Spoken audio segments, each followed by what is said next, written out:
ফেরাউনের জীবনী পড়ার পরে আমি লেডি ফেরাউনকেও মিলিয়েছি, সবগুলো খাপের খাপ মিলে যায়। ফেরাউন ক্ষমতা নেওয়ার পরে 4টা কাজ করেছিল ওর বন্ধু হামানের কথা মতো।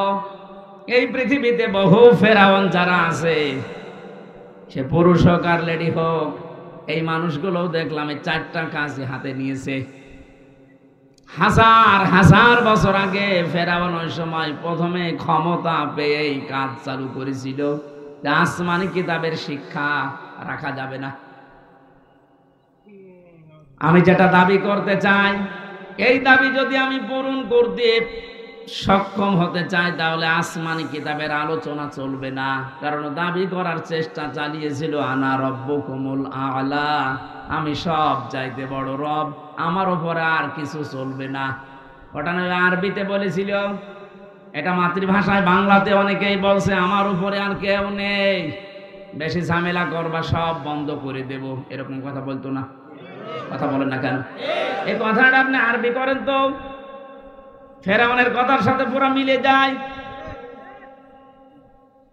প্রথমেই হাত দিয়েছিল শিক্ষা ব্যবস্থায়, আসমানি কিতাবের শিক্ষা থাকবে না। এই 15.5 বছরের ভেতরে এমন জায়গায় আমরা দেখলাম আসমানি কিতাবের শিক্ষা প্রায় পুরাপুরি মিটিয়ে ফেলেছে। গত পরশুদিন দেখলাম মাদ্রাসা ইসলাম শিক্ষা পড়াচ্ছে এক হিন্দু। চিন্তা করতে পারে কোথায় পৌঁছিয়েছে? মাদ্রাসা ইসলাম শিক্ষা যদি একটা হিন্দু পড়ায়, বাকিগুলোর অবস্থা কি? দেশটা কোথায় পৌঁছিয়েছে যে জাতীয় মসজিদের ইমাম পর্যন্ত পালিয়েছে।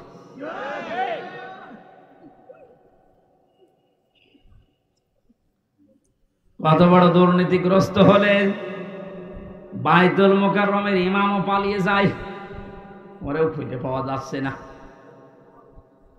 ফেরাউন ক্ষমতা পাওয়ার পরে ও যা করেছিল প্রথমে, আজকে পৃথিবীতে অনেক জালেমকে আমরা এইটাই দেখেছি, ওরা প্রথমেই হাত দিয়েছে শিক্ষা ব্যবস্থায়। আল্লাহর কোরআনের নবীজির হাদিসের জীবনী যেগুলো ছিল এগুলো সব বাদ দেন, এইগুলো চলবে না। এভাবে যদি 10টা বছর চালাতে পারে, হামান ফেরাউনকে বলেছিল বন্ধু 10টা বছর যদি আসমানি কিতাবের আলোচনা বাদ দিয়ে জাতিকে চালাতে পারো, পুরা জাতি গোমরাহ হয়ে যাবে। চিন্তা করেছেন কোথা থেকে নিয়েছে এই বিষয়গুলো? 2 নম্বরে, আসমানি কিতাব যারা শিক্ষা দেয়, এই আলেমগুলোকে কারণে অকারণে দুনিয়া থেকে বিদায় করো, তাই করতে আরম্ভ করেছিল। কত আলেম বিদায় নিয়েছে, কত আলেম এখনো পর্যন্ত ছেলে আছে। আপনি আমারটাই ধরেন তো, কোন কারণে আপনি 3টা বছর আমাকে আটকে রাখলেন? এখন তো আমি নিরপরাধ বলে খালাস পেয়ে গেলাম, আমার কোনো দোষ পাইনি। আমার তো উচিত হবে যারা আমার মামলা রায় যে মাদারীপুরের এই লোকটা সহ যত মানুষ আমার মামলার সাথে জড়িত, প্রত্যেককে এখন উল্টা করে বিনা কারণে একটা মানুষকে কষ্ট দিলেন, আপনাদেরকেও মামলা দিয়ে এভাবে কষ্ট দেওয়া লাগবে। ফরিদপুরের যে ছেলেটা জঙ্গি মামলায় আন্দাজে আটকে রেখেছে, তার ভাই কিছুক্ষণ আগে আমারে বলছিল হুজুর এই কথাটা তুলে ধরেন, সারা বাংলাদেশে জানান। শুধু আমার ভাইয়ের মতো না, হাজারো মানুষ যারা বিনা কারণে মিথ্যা মামলা নিয়ে জেলে আছে, 2 বছর 5 বছর 10 বছর। এই ছেলেটা শুনলাম প্রায় 9-10 বছর জেলে আছে এখন। আপনাদের এলাকায় বাড়ি? হ্যাঁ, এই জন্য ভাতিজা, তার বড় ভাই সে ফরিদপুরে বাড়ি। ফরিদ আমার সামনে বিল্ডিং এ ছিল, মাঝে মাঝে হাত মারত। উনি আমাকে যেটা বলেছে আমি ওটা বলেছি বহু জায়গায়, এখনো বলছে যে রেকর্ড হচ্ছে। এই দেশে 1 লাখের উপরে মানুষ এখন জেলখানায় আছে। আমার মনে হয় 100 জনের প্রায় 70 জনই কিছু জানি না। আমি যেটা দেখেছিলাম নিজে, একটা কিচ্ছু জানে না, প্রতিহিংসার বশবর্তী হয়ে ক্ষমতার অপব্যবহার করে মানুষের কাছ থেকে অবৈধভাবে টাকা ইনকাম করার জন্য ওরা এই কাজগুলো করেছে। আমার বাড়ি থেকে নিয়ে এসেছে, আমি 2 তলার উপরে ঘুমাচ্ছিলাম, আমার ওখান থেকে নিয়ে এসে অমুক জায়গা থেকে ওনারা গ্রেফতার করেছে, অথচ পুরা মিথ্যা কথা। আমার মামলায় লিখে লিখে দিয়েছে ওনারে পেয়েছি অমুক জায়গায়, অথচ নিয়ে আসলো বাড়ি থেকে। আমার বাড়ির প্রায় 150-200 মানুষ, সব সাক্ষী। এমন এমন মানুষকে সাক্ষী বানিয়েছে, জীবনে তাদের নাম শোনা দূরের কথা, কোনোদিন চোখে দেখি নাই। আন্দাজে তারা সাক্ষী দেবে বলে আমার বিশ্বাস হয় না, কারণ তাদের আমিও চিনি না, তারাও আমাকে চিনি না। ধরার পরেই বেকার বেকার আমার বাবাকে বলছে 10 লাখ টাকা দেন, নাই তো 50টা মামলা দেবো আপনার ছেলের নামে। কোথায় পৌঁছিয়েছিল দেখেছেন? দেশটা মগের মূল্য বানিয়ে ফেলেছে। আমার বাবা তো গ্রাম্য মানুষ, ভয়ে রিমান্ডের যে নাম শুনেছে যে পিটাবে, শেষ পর্যন্ত 8 লাখ টাকা দিয়ে দিয়েছে। এই মামলা যেদিন খারিজ হয়ে গেল, ওই দিন আমি কল দিয়েছিলাম মামলার আয়ুকে। আমি এতদিন ওরে স্যার বলতাম, ও এখন উল্টো করে আমারে স্যার বলছে।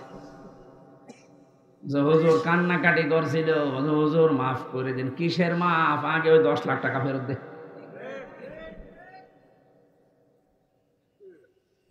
কারণে অকারণে হাজারো মানুষকে আপনি এভাবে জেলখানায় রেখেছেন, যাদের মামলা প্রমাণ হয়ে যাচ্ছে, যারা নির্দোষ খালাস পেয়ে যাচ্ছে। আমার মনে হয় উচিত হবে সরকারের এই মুহূর্তে আইন পাশ করা, যারাই মামলার আয়ু থেকে জড়িত উপর পর্যন্ত প্রত্যেকে এভাবে 8-10 বছর করে জেলে রেখে দেন। দেখেন কেমন লাগে। একটা মানুষ যদি পরিবারের যে মেন, সে যদি জেলে থাকে, তার পরিবারটা সে শুধু নষ্ট হয় না, তার পরিবারও শেষ। আমার 2টা মেয়ে, আমার স্ত্রী, আমার মা বাবা, আর তো কেউ নেই। আমার বাবা বৃদ্ধ, আমি নিজে শুধু ইনকাম করার মতো আমার একটা ব্যবসা ছিল কাপড়ের, সেটাও ধ্বংস হয়ে গেছে। আপনি সব কিছু নষ্ট করে দিলেন। 3টা বছর কি কষ্ট দিয়েছেন বাড়ির মানুষকে। প্রতি মাসে মাসে জেলখানায় টাকা পাঠাও, মামলার পেছনে খরচ করতে করতে আমার বাবা নিঃস্ব হয়ে গেছে। আর মানুষও যে এত সিটার বাটপার। এই গ্রাম্য মানুষটার কাছে যে বলতো আপনার ছেলেকে আমরা বের করে দেব, 5 লাখ টাকা দেন। জমি বিক্রি করে বলতো ভাই তাড়াতাড়ি করেন। শেষে 2-1 মাস 3 মাস ঘোরার পরে বলতো পারলাম না, টাকা ফেরত দেন। টাকা খরচ হয়ে গেছে। এভাবে একটা মামলা 30 বার যদি হাইকোর্টে তোলা হয়, আপনি কত টাকা খরচ হয় হিসাব করেন। এই জন্য বলছি, যারা এভাবে মামলা দিয়েছেন, মিথ্যা মামলা যেগুলো প্রমাণ হচ্ছে না, এরা কিছু জানে না। 2 বছর 5 বছর 10 বছর পরে খালাস পেয়ে যাচ্ছে বেকসুর, তার মানে ওর অপরাধ আপনি পাননি। কথা বলেন না কেন? আদালত কোনো অপরাধ প্রমাণ করতে পারেনি, এই জন্য তো খালাস দিয়েছে। সুতরাং আশা করব যারা এর সাথে জড়িত, এদের বিরুদ্ধে আজ আমরা মামলা দিয়ে এদেরকেও 3 বছর জেল খাটাবো।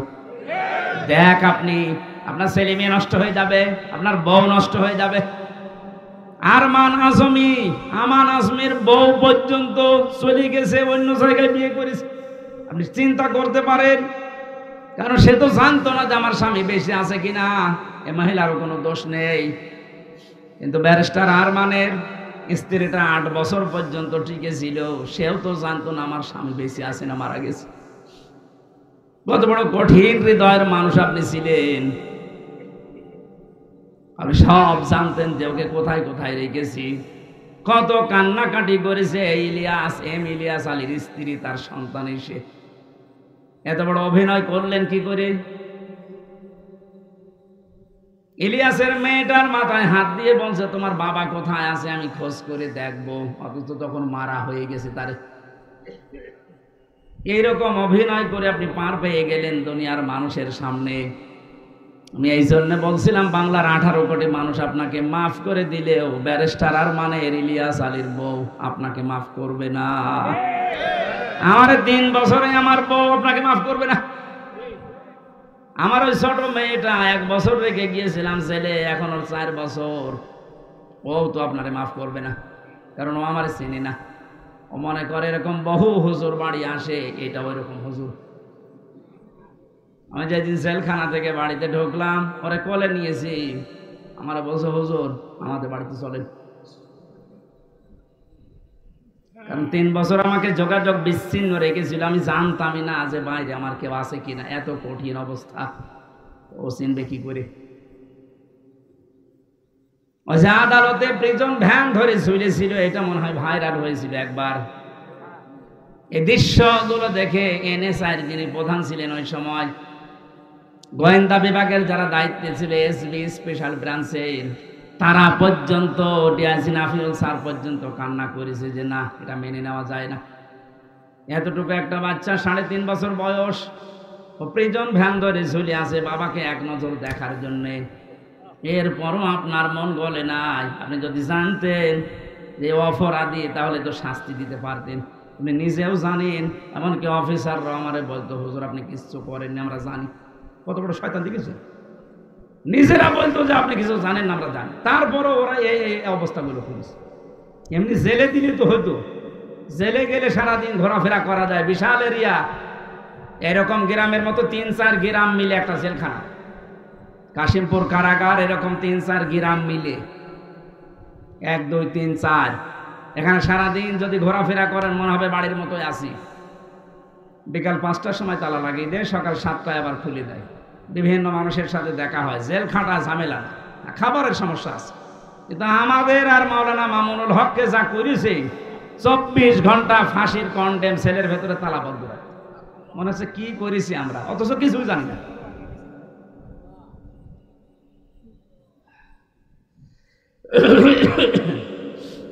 আমি আযাবুম মুহিনের কথা বলছিলাম। জালেমরা মনে করে আল্লাহ আমাদেরকে ভালোবেসে ক্ষমতায় রেখেছে। ওই যে ওসি সাহেব যেটা মনে করেছিল, আল্লাহকে ভালোবেসে মহব্বত করে কল্যাণের জন্য ওদের ক্ষমতা দেয় না। ওদের পাপ যেন পরিপূর্ণ হয়ে যায়, এই জন্য আল্লাহ দিয়ে রাখে। আমার মনে হয় খাপের খাপ এই আয়াতটা ওদের সাথে মিলেও গিয়েছে। যখনই পরিপূর্ণ হয়ে গেছে, এত বড় বড় দল বাংলাদেশে 17 বছর বহু চেষ্টা করেছে, চুল পরিমাণ নড়াতে পারে নাই। অথচ মাত্র কিছু ছাত্র, আমার মনে হয় আল্লাহ এদেরকে আবাবিল পাখির মতো ব্যবহার করেছে। কারণ পাপ পরিপূর্ণ হয়ে গেছে, এখন আবাবিল পাখির মতো ব্যবহার করে জালেমদেরকে এমন ভাবে অপমান করেছে। দোয়া করছি মুসাফির অবস্থায়, মাজলুম অবস্থায়, অসুস্থ অবস্থায় বলছি, কারণ জেল থেকে বের হয়ে আমি এখনো পর্যন্ত স্বাভাবিক না। ওরা যা খাওয়াতো আমাদেরকে, বেঁচে থাকা দায়। মাওলানা মামুনুল হক না থাকলে আমি আরো কষ্ট পেতাম। ওনার একটা গরম করার বাটি ছিল, মাঝে মাঝে উনি গরম করে আমাদেরকে খাওয়াতো। তাছাড়া যে খাবার দেয় 10,000 মানুষের খাবার খাওয়া যায়। ডাকাত যারা যায় 27 বছর জেল খাটতেছে, সুইডেন আসলাম, কয়েকদিন আগে বের হয়েছে না? এটা সঠিক কিনা? এরপরে ডেন্সার রাসও ছিল গোপালগঞ্জের, ভয়ঙ্কর তাজ ছিল টাঙ্গাইলের, নাসির বের হয়েছে। এই মানুষগুলো আমাদের উপর দাঁড়ায় ছিল। এদের এরা 27 বছর জেল খেটেছে, কিন্তু একটু আরামে ছিল। ওদের ভিআইপি তো, ওরা ভেতরে থাকার পরও বাইরে ওদের রাজত্ব চলতো। এই কারণে কোনো অভাব ছিল না। এক মাসে ওদের 8-10 লাখ 20 লাখ টাকা খরচ, আর আমাদের 20 লাখ 10,000 টাকা বাড়ি থেকে পাঠাতে আমার আব্বা। যেখানে 20 লাখ খরচ করে একটা লোক, সেখানে 10,000 টাকায় হালে পানি নেবে? এখানে কষ্টটা আরো বেশি। টাকা আনতে পারিস না, টাকা আনবো কি করে? আর কি ওর মতো বাম হাত ডান হাতের ইনকাম আছে? এই কষ্টগুলো দেওয়ার কারণে শেষ পর্যন্ত, তারপরও বলছি, ওনারা যদি ফাঁসির কন্ডেম ছেলে না রেখে আমার শুধু জেলে রাখতো, আমার মনের ভেতরে এত দুঃখ কাজ করতো না। এমন করেছে আমার সহ্যের বাইরে চলে গেছে। আমার মা, বাবা, স্ত্রী আর সন্তান, এদের ছাড়া কাউকে দেখা করতে দেবে না। তাও এরা যদি 3 মাস পরে একবার যেত, 9টা না 10টা গোয়েন্দা বিভাগ থেকে রিপোর্ট লাগবে যে হ্যাঁ এটা মা বাবা। কেন আমি বলে দিচ্ছি যে ছবি দেখে এটা আমার মা বাবা হবে না, 9-10টা গোয়েন্দা বিভাগ খবর নেবে। তার মানে ও খবর নিতে 8-10 ঘন্টা শেষ। কুষ্টিয়া থেকে কাশিমপুর কারাগার গাজীপুরে যাওয়া আসা করতে 7 দিন লাগে। আর আমাদেরকে আত্মীয় স্বজন ওখানে আছে। কি করলেন আপনি বলেন তো? আর এখন বলেন আমি কি করেছি আপনি টের পান না? এখানে জুলুম যারা করেছেন তারা তো আমাদের মামলার আসামি শুধু না, আপনার আল্লাহর মামলার আসামি। ইন্নামাস সাবিলু আলাল্লাযিনা ইয়াজলিমুনা নাস, সূরা শুরার 42 নম্বর আয়াত। আল্লাহ বলেন আমি নিজে জালেমদের বিরুদ্ধে মামলা দেব। তাহলে জালেমরা মামলার আসামি কার? যারা আল্লাহর মামলার আসামি, আপনি তাদের সাপোর্ট করেন না তো শুধু সামিয়ানার নিচে। আল্লাহ তুমি আমাদেরকে যে কষ্ট সালেমদের মাধ্যমে দিয়েছো, আমরাও এখন মুসাফির অবস্থায়, মাজলুম অবস্থায়, অসুস্থ অবস্থায় দোয়া করছি কিয়ামতের আগে যেন সালেম চেয়ারে আর কোনোদিন বসতে না পারে। দরকার হয় গরু ছাগল দিয়ে চলুক, তারপর কোনো সালেমকে আমরা আর দেখতে চাই না। কথা বলেন ঠিক কিনা? এক সালেম বিদায় নেওয়ার পরে আরো কোনো মানুষ যদি এসে এখানে জুলুম করে, তাদেরও দাঁত ভাঙা জবাব দেশের মানুষ দেবে ইনশাআল্লাহ। এই জন্য কোন জালেম যেন জুলুম করার সাহস না পায়, এটা বোঝার তৌফিক আল্লাহ এই দেশের মানুষকে যেন দান করেন, আমিন। দরুদ সালাম পাঠ করার মাধ্যমে আমাদের আজকের আলোচনার বিষয় শান্তির ঘর। কি বললাম? বাংলাদেশটাকে একটা ঘর মনে করেন, এটাকে শান্তি দিয়ে পরিপূর্ণ করার জন্য কি লাগবে? সূরা ইউনূসের এই 25 নম্বর আয়াতে আল্লাহ আমাদেরকে সেটা শুনিয়েছেন। আল্লাহর কথা শুনি আমরা ওইভাবে দেশটা সাজাবো, পুরা দেশটাকে আল্লাহ শান্তি দিয়ে পরিপূর্ণ করে দেবেন ইনশাআল্লাহ। কোরআনে কারীম থেকে পড়েন, আউযু বিল্লাহি মিনাশ শাইতানির রাজীম, বিসমিল্লাহির রহমানির রহিম,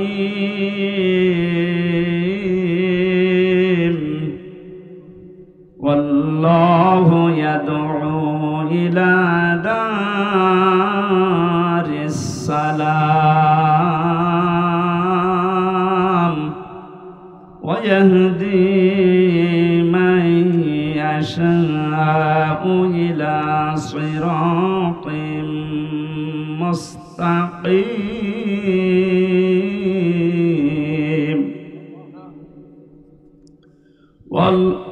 লিল্লাযীনা আহসানুল হুসনা ওয়া জিয়াদা। আপনাদের কষ্ট হয়ে যাচ্ছে? নিচে কি ভেজা নাকি? একটু খেয়াল করে শুনবেন, আমরা তাফসীর আকারে কথা বলবো ইনশাআল্লাহ।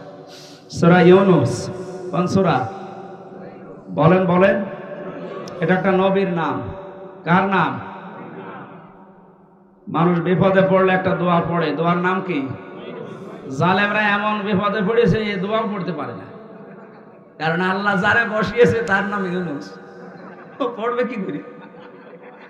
দোয়া ইউনূস পড়তে গেলে ওর নাম আসবে। এজন্য বলছে আমি এমন ঝামেলা আছি, বিপদে পড়ে যে ইউনূস পড়বো সে কায়দাও নেই, যে আসতেছে ওর নাম কি?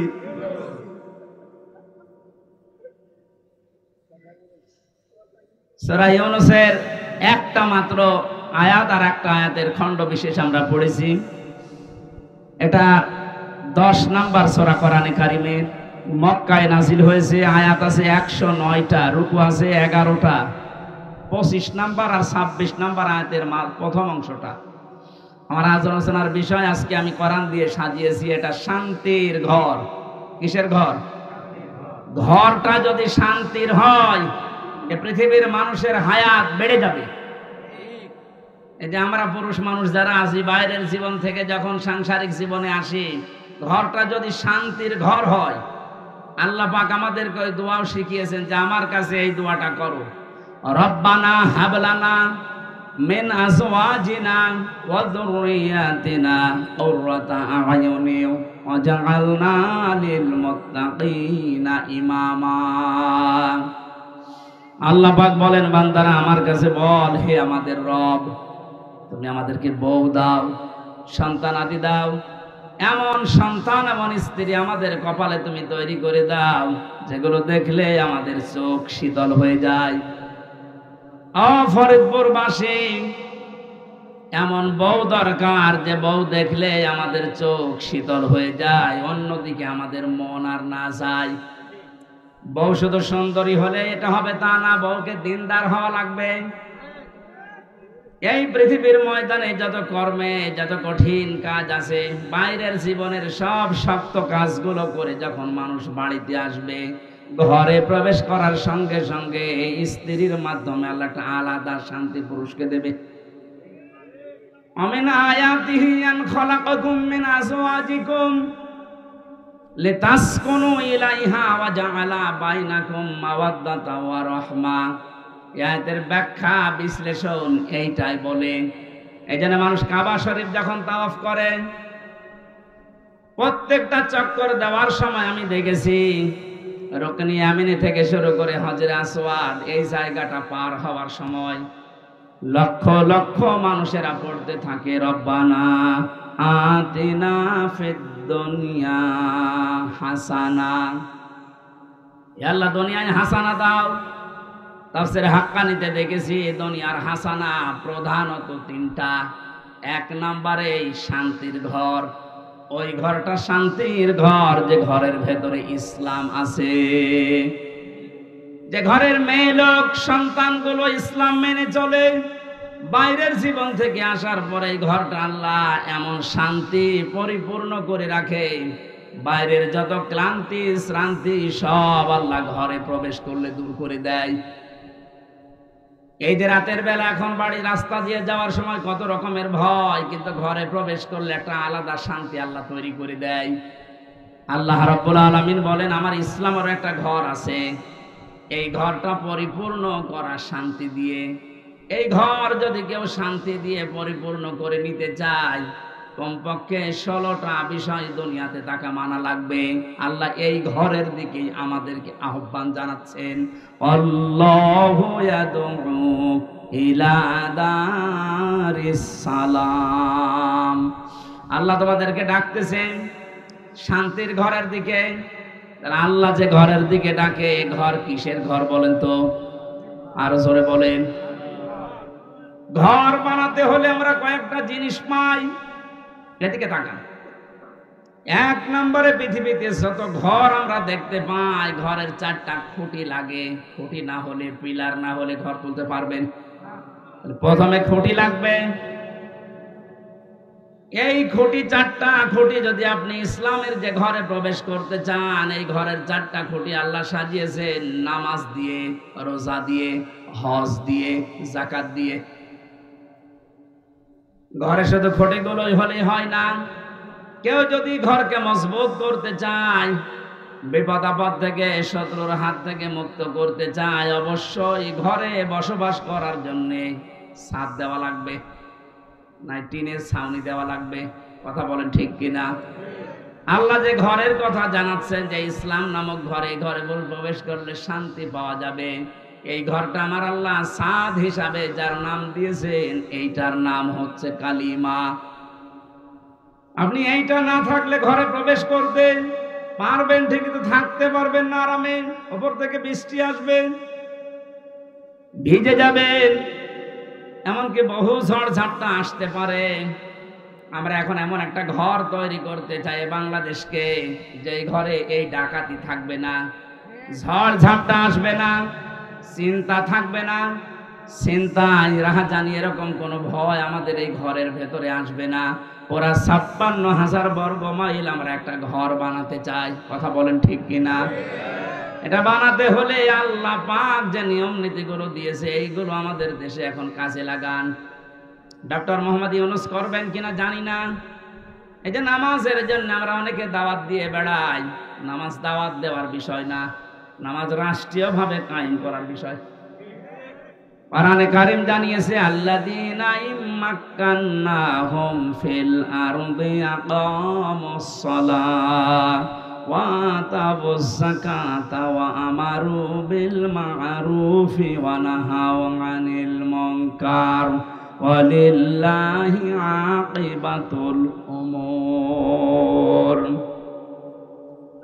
আল্লাহ বলেন, আমি কোন মুমিনকে যদি রাষ্ট্র ক্ষমতায় বসাই, ক্ষমতা পাওয়ার পরে তার কাজ হবে নামাজের বিল সমাজে জারি করা।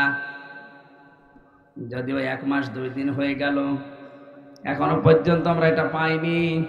তাহলে এমন মানুষকে এখানে পাঠাতে হবে যে মানুষগুলো এসে আল্লাহর কোরআনের এই কথাটা পালন করবে। কথা বলেন না কেন? এটা যদি রাজনীতি মনে করে আপনি চলে যান, আপনার কপালে আগুন লাগবে। এটা হামজা বানাচ্ছে না, আল্লাহ বানিয়ে দিয়েছেন। শান্তির ঘর তৈরি করতে হলে মাস্ট বি নামাজ রাষ্ট্রীয়ভাবে নিয়ে আসা লাগবে। হয়তো আমি দাওয়াতি কাজ করে সলিমদ্দি ভাই কলিমদ্দি ভাই নামাজ পড়তে যাই, এভাবে দাওয়াতি কাজ করে কয়জন আসবে? এটা আইন পাশের বিষয়। আল্লাহ আমার একটা শান্তির ঘর তৈরি করে দিতে চান। ঢাকা বিশ্ববিদ্যালয় এখন যিনি ভিসি, উনি ইমামতির যোগ্যতা রাখেন। উনি নিজে ছাত্রদেরকে সাথে নিয়ে নামাজ আদায় করাচ্ছে। আজকে আমি একটা সিভিল সার্জনের ভিডিও দেখলাম, একটা জেনারেল মানুষ কোরআনে কারিম এমন মধুর কণ্ঠে কারি আব্দুল বাসিদের মতো তেলাওয়াত করছে, জীবনটা জুড়িয়ে যাচ্ছে। আমরা যে বলেছিলাম বাংলাদেশে 1628 জন মানুষ দায়িত্বে আছে, আমরা সবাই এরকম কোরআনওয়ালা মানুষ চাই। ঢাকা বিশ্ববিদ্যালয়ের ভিসির মতো বাংলাদেশের যত বিশ্ববিদ্যালয় আছে প্রতিটি বিশ্ববিদ্যালয়ে এরকম ভিসি দেখতে চাই, যারা নিজেরা ছাত্রছাত্রীদেরকে নিয়ে ইমামতি করার যোগ্যতা রাখে। একটা ভিসি যদি ওখানে ইমাম হয়, হলের প্রভোস্ট যিনি যদি ইমাম হয়, তার আন্ডারে যতগুলো মানুষ থাকবে তারা যদি তার ইমামতিতে নামাজ পড়ে, কোনোদিন সিট বাণিজ্য হবে না, খাদ্যের জন্য কোনোদিন বাণিজ্য করা হবে না। 1 মাস 2 দিনের রিপোর্ট আজকে দেখেছেন, শুধুমাত্র জালেমরা বিদায় নেওয়ার কারণে যে সমস্ত হলগুলোতে ভর্তুকি দেওয়া লাগতো, খাবারের সমস্যা ছিল, লস হতো, এই খাবারের হোটেলগুলোর মালিক এখন হলের যারা দায়িত্বে আছে ওরা বলছে আমাদের আর লস হচ্ছে না। সুবহানাল্লাহ বলতে পারেন না? এতটুকু বৈষম্য দূর করার পরে যদি স্বাভাবিক অবস্থায় ফিরে আসে, এখনো যে জালেমগুলো চেয়ারে বসে আছে এগুলোকে নামান, বিশেষ করে চুপ্পু মিয়াকে। কথা বলছে না কেন? জালেমদের থাকাকালীন একে নিয়োগ দেওয়া, এই চুপ্পু মিয়াকে তাড়াতাড়ি নামান। একে দিয়ে কিন্তু মাঝে মাঝে একটা ইস্যু তৈরি করে ক্রু করার চেষ্টা চালাবে জালেমরা, কারণ জালেমরা তো বসে নেই, বিভিন্ন জায়গায় যে ওরা কিন্তু কাজ চালিয়ে যাচ্ছে এখনো।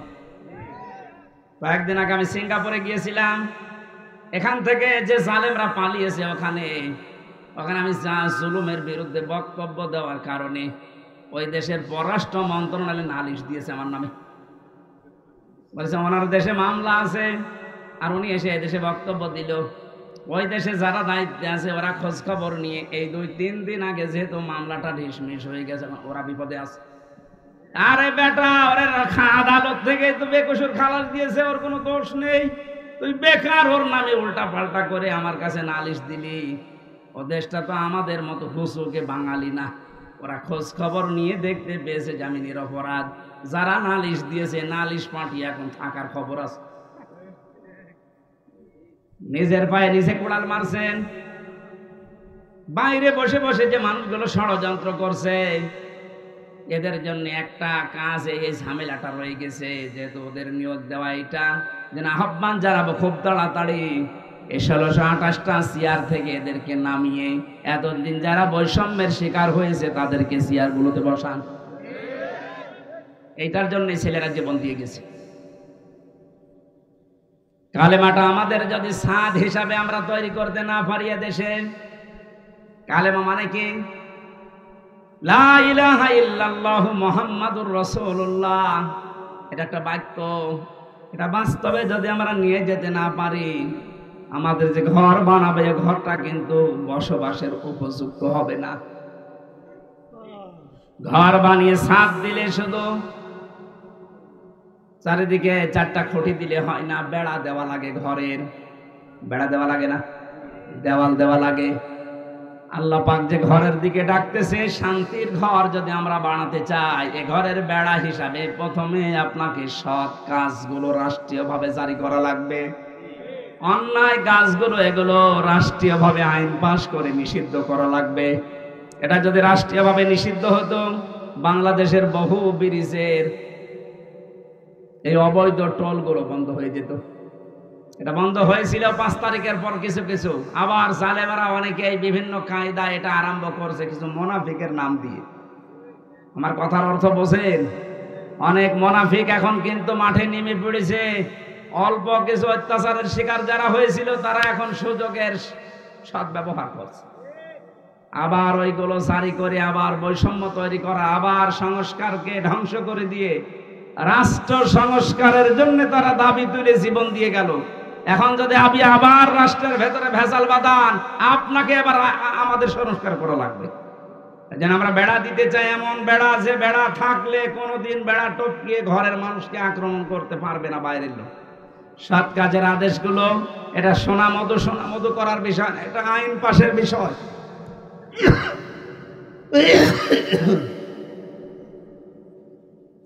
সামাজিক জীবন ঠিক করা লাগবে চালানা হিসাবে। ঘরে চালানা লাগে, ভেন্টিলেটর লাগে। পারিবারিক জীবন ঠিক করা লাগবে এই ঘরকে মজবুত করার জন্য। পারিবারিক জীবন ঠিক করার সে সর্বপ্রথম যেখান থেকে বিয়ে করে মানুষ শুরু করে ওখান থেকে ইসলামকে নিয়ে যান। বাংলাদেশে বহু জায়গায় বিবাহের ক্ষেত্রে দেখা যায় হারাম কাজ দিয়ে বিয়ে আরম্ভ হচ্ছে। অনেক ছেলে তার বাবাকে সহ দেখতে যায় মেয়ে। কোথায় পেয়েছেন এটা? ওই মেয়েটাকে আপনি বিবাহ করবেন, আপনার জন্য দেখা যায় যাচ্ছে একবার, আপনার বাবার জন্য দেখা যায় যাচ্ছে বিয়ের আগে। এই কথা বলেন না কেন? বিয়ের আগে যে আপনি তাকে দিয়ে দেখাচ্ছেন, কিন্তু হারাম দিয়ে শুরু করছেন। অনেকে আবার দোলা ভাই নিয়ে যায়। এই যে পারিবারিক জীবনের যে বেড়াটা, যে চালানাটা আমরা নষ্ট করে ফেলেছি আজ। এই জন্য মায়েদের পেটে এখন আর আব্দুল কাদের জেলানি আসে না। এক কথা বলছে না? আসলে আজকেও কত মানুষ দোয়া চাচ্ছিল। আমি দিনের বেলা আজকে মাহফিল ছিল আমার মাগুরা শ্রীপুরে। কত মানুষ ছোট ছোট বাচ্চা নিয়ে এসে দোয়া চাচ্ছে। দোয়া করেন ছেলে যেন আব্দুল কাদের জেলানি হয়, অমুক হয়। আব্দুল কাদের জেলানি ছেলে এমনি হবে? আব্দুল কাদের জেলানি যে মায়ের পেটে এসেছিল, ওই মায়ের পেটের দিকে তাকান আর আপনার স্ত্রীর পেটের দিকে তাকান। এর পেট তো পরিমরির চাইতে খারাপ। এক কথা বলেন। সারা দেশের মানুষ দেখা শেষ, আর আব্দুল কাদের জেলানির মায়ের পেট তো ওইরকমই ছিল। ওনার জীবনে পড়তে গিয়ে পেয়েছি, মাকে একদিন জিজ্ঞাসা করছে, মা আমাকে পেটে রাখা অবস্থায় তুমি কোনো হারাম কাজ করেছিলে? মা তো মন খারাপ করে ফেলেছে। ডাক দিয়ে বলে, সন্তান আমার কি বললি? তোকে পেটে নিয়ে কোনো হারাম কাজ করবো মানে? হ্যাঁ, আমার মনে হয় তুমি আমার পেটে নিয়ে কোনো হারাম কাজ করেছিলে, নয়তো আমি যা পড়ি আমার কোনো পড়া মনে থাকতে চাই না। মা বলছে, বাবারে প্রশ্ন যখন করলি তোকে পেটে নিয়ে কোনো হারাম কাজ করেছি বলে আমার মনে হয় না, তবে একটা কথা আমার মনে আছে, আমার পেটে যখন তোর বয়স 9 মাস, কয় মাস, তোকে নিয়ে আমি বেড়াতে গিয়েছিলাম তোর নানির বাড়ি। উঠানের উপরে দেখলাম কিছু আচার রোদে শুকাতে দিয়েছে, ওইটা আমি তুলে খেয়ে ফেলেছিলাম। পরবর্তীতে জানলাম যে ওটা পাশের বাড়ির একজন রোদে শুকাতে দিয়েছে। ও বাবা আব্দুল কাদের, মানুষের জিনিস আমি না বলে খেয়েছি, আর এটা হচ্ছে চুরি। এটা কি? কারো জিনিস না বলে খাওয়া, না বলে নেওয়া, এর নাম চুরি। এর নাম কি? আরো জোরে বলে। যে তুমি চুরি করে ফেলেছি, ওই হারাম মালের প্রভাব তোর মেধার উপরে পড়েছে, এই কারণে তোর পড়া মনে থাকে না। ফরিদপুরের মা বোনেরা, আপনারা আছেন কিনা আমি জানি না, আপনার পেটে আব্দুল কাদের জেলানি, ফাতেমাতুজ জোহরা এমনি আসবে। তার সন্তান পেটে রাখা অবস্থায় মানুষের জিনিস না বলে খাওয়ার কারণে তাও ভুল করে মনে করেছিল আমার নিজের মায়েরটা। এই কারণে যদি মেধার উপরে সন্তানের প্রভাব পড়ে, আর আপনারা আমাদেরকে পেটে নিয়েছে যারা, ওরা কত কিছু না বলে খেয়ে হজম করে ফেলে। আমাদের পারিবারিক জীবনের যে এই যে বেড়াটা ছিল, দেওয়ালটা ছিল, এটা আমরা নষ্ট করে ফেলেছি। এখন আবার আরম্ভ করেন আস্তে আস্তে ভালো করার। একজন মহিলাকে 14 জন পুরুষ মানুষ দেখতে পারে, কিন্তু মুখমণ্ডল, হাতের কবজি আর পায়ের পাতা বাদ দিয়ে পুরা শরীর ঢেকে রাখা লাগবে। আর বাকি কারো সামনে তো মেয়েদের যাওয়া জায়েজ নেই। যে 14 জন পুরুষের সামনে আপনি যেতে পারবেন, তার ভেতরে আপনার বাবা, দুধ বাবা না, আপনার আপন বাবা হওয়া লাগবে, নাম ডাকা বাবা না। অনেকে ধর্ম বাবা পাতিয়েছে, তার সামনে কোনো পর্দা নেই, বাবা শাহজালাল সব হালাল। এটা জায়েজ আছে? কিসের ধর্ম বাপ?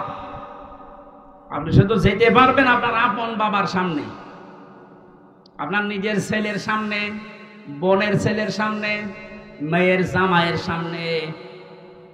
মেয়ের জামাই মানে কি? মেয়ের স্বামী যেটা, ওটা আপনার জামাই তো।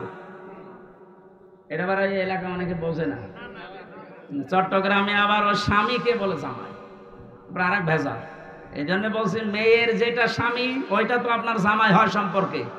তার সাথে আপনি দেখা করতে পারবেন শাশুড়ি হিসাবে, কিন্তু মুখমণ্ডল, হাতের কবজি, পায়ের পাতা, এ পুরা শরীর ঢেকে রাখা লাগবে। মাথার চুল নিজের মেয়ের স্বামী ওই জামাইকে দেখানো যায় না, কিন্তু অনেক শাশুড়ি চুলে শ্যাম্পু করে দেখায় যে বাবাজি। শেষ পর্যন্ত অনেক শাশুড়িকে নিয়ে জামাই যে পালিয়ে গেছে এ বাংলাদেশে নেই। আমাদের এই বেড়া এমন নড়বড়ে হয়ে গেছে, এ বেড়া দিয়েছে এসে ঢুকে পড়ে। এ বেড়ায় শান্তি আসবে? শুধু এই দেওয়ালগুলো না, বেড়াগুলো না, এরপর আবার জালানা আছে। এই জালানাগুলোর নাম আল্লাহর কোরআনে আমি বিভিন্ন জায়গা থেকে মিলিয়ে পেয়েছি। অর্থনীতির জালানা লাগানো লাগবে, সাংস্কৃতিক জালানা লাগানো লাগবে। আর সাংস্কৃতিক জগৎটার জালানা আমরা এমন ভাবে খুলে দিয়েছি, ভারতের আগ্রাসন, আকাশ সংস্কৃতির নামে এমন এমন কিছু আসে। এখন শুনলাম যে নাকি ভারতের এই 36টা চ্যানেলের অনেকগুলো চ্যানেল বন্ধ হয়েছে। আমি জানি না, এটা আইন পাশ করে এই মুহূর্তে বন্ধ করে দেওয়া দরকার। কোনো শিক্ষা নেই এই চ্যানেলগুলোতে, বিশেষ করে স্টার জলসা, স্টার প্লাস, যে প্লাস, যে বাংলা, কি শেখেন এখান থেকে?